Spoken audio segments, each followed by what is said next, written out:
A Course in Miracles Workbook, Lesson 89, Review of Lessons 77 and 78. Begin the day by thinking about the two ideas for the day and the comments that are included. Devote some 3 or 4 minutes to listening or reading them over slowly, perhaps several times, and then close your eyes and listen. There is a message waiting for you. Be confident that you will receive it. Remember that it belongs to you and that you want it.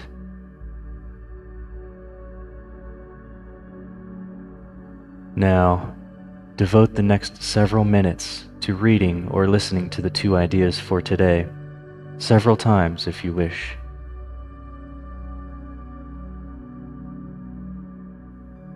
From Lesson 77. I am entitled to miracles. I am entitled to miracles because I am under no laws but God's. His laws release me from all grievances and replace them with miracles.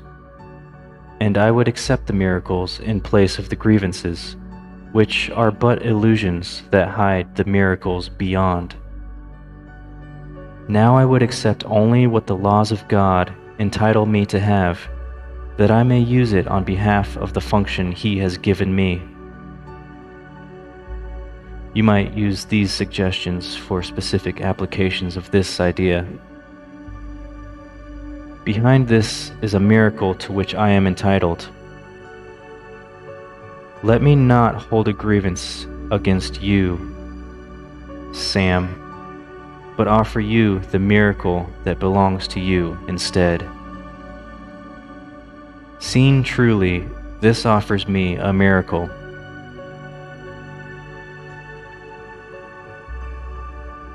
From Lesson 78. Let miracles replace all grievances. By this idea do I unite my will with the Holy Spirit's and perceive them as one. By this idea do I accept my release from hell.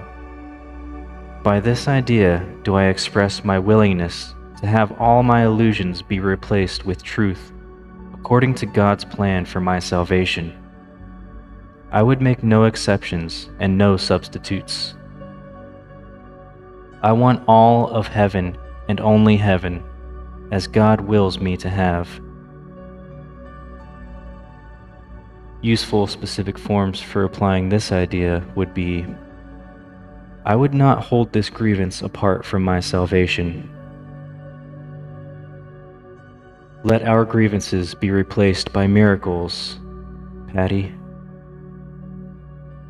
Beyond this is the miracle by which all my grievances are replaced. Now close your eyes and listen. Repeat the first phase of the exercise period if you find your mind wandering, but try to spend the rest of this practice period listening quietly but attentively.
Okay.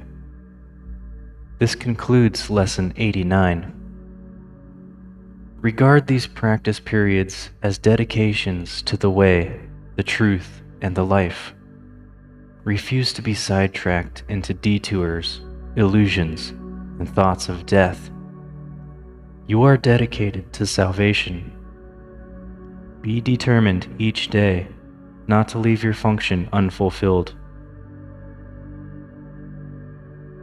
Reaffirm your dedication in the shorter practice periods.